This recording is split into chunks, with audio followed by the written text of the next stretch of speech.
Hey YouTube, it's Thanksgiving Day 2010. I want to do a quick video right now about the Webbot and the recent tipping point that was on November 14th, 2010, and an interpretation of the latest report that Clif put out. And there were a lot of videos online, on YouTube, that said that the tipping point, November 14th, 2010, was incorrect, the Webbot was wrong, and that the Webbot should reevaluate. And what I'm saying to these individuals is that I believe you're wrong. I believe you're incorrect. I believe you've misinterpreted what Clif says, and I think you've missed the message.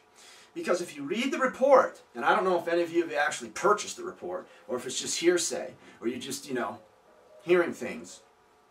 But if you read the report, the tipping point is from November 14th, 2010 through January 17th, 2011. It's 63 days of events. It's 63 days in time where there will be multiple events. And this is how I'm reading it, and this is how I'm interpreting. But for sure, it's not just November 14th.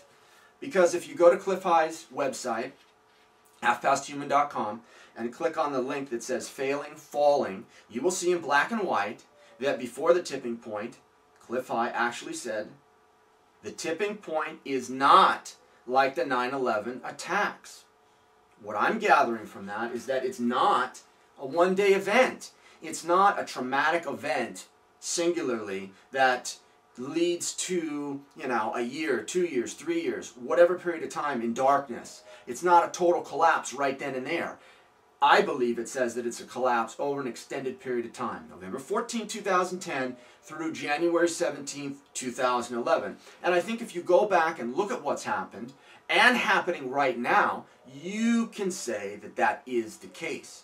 I mean, let's take, for example, what's happening with the TSA right now. Look at all of the x-ray machines they put in. Look at all of the groping that's gone on. Look at all of the pat-downs that have gone on. Look at all of the static that's coming off of that issue.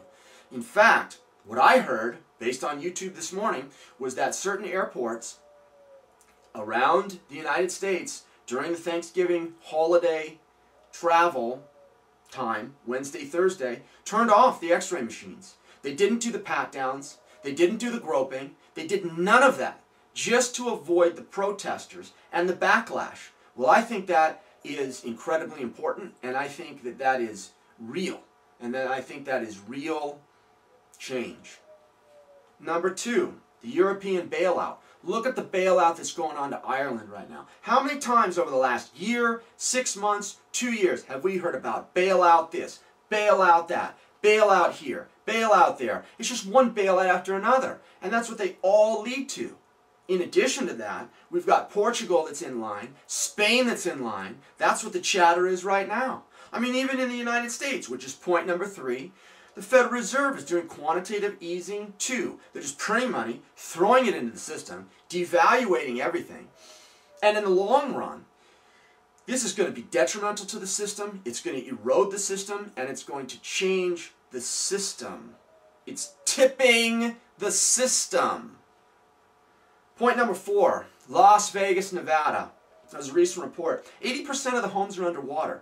80% of the homes in Las Vegas, the owners owe more on the home than the home is worth. That's as negative can be. What are we going to go to? 90%? What are we going to go to? 100%? Just everybody in Las Vegas waves the white flag. Yeah, we give up. We completely give up because our homes aren't worth what we owe on them. It's not a good sign. We've got missiles going off of Catalina in Southern California. You got another missile being launched in Phoenix, or out of Phoenix. You got military planes that are going down in Alaska and also in Canada. You got some type of plasma ray or plasma ball, which is actually issue number 6 here, flying over Manhattan, going over the skyscrapers. I don't know. I mean, the media said, mainstream media said it was a contrail. It was a plane. It wasn't a plane. It wasn't a plane at all. I mean, that's just my opinion. Number 7, look what's happening with Max Keiser and the Silver Revolt and the Silver Crash JP Morgan campaign. That is, in my opinion, going to take down JP Morgan. It is absolutely going to implode the market, and I don't think anybody can stop it. I mean, 2 weeks into it, we already have shortages on, or if you go online, there's already shortages at the precious metal websites like AppMex. I mean, go on there, click on the silver link, look at all of the product that they cannot get or is not available at this moment. It's like 50-60% of the stuff that used to be available all the time. G20 meeting that just happened in Asia. Apparently, China traded currencies with a whole host of other nations.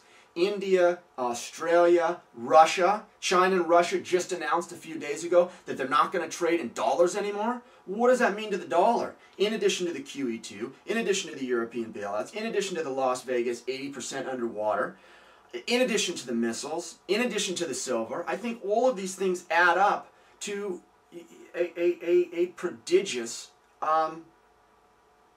change. And there's more. Number 9, bond market weakness.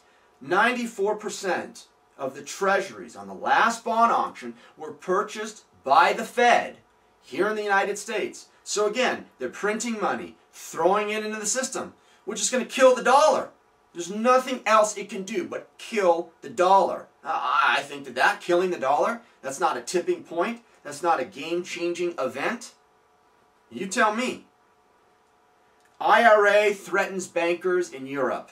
In Ireland last week, there was an article that says that the IRA is reconfiguring, getting back together, and they are threatening to blow up banks and financial institutions because they're pissed off at the bankers. So I don't know. I mean, look at it.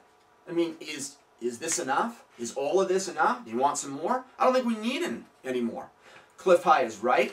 The Webbot is right. He's correct. And everybody's going to see that he's correct in the next 63 days and then beyond. I mean, this world is changing. This world is not going to be the same. And it's the demise of the status quo and their old ways. Thanks, guys. Have a good Thanksgiving.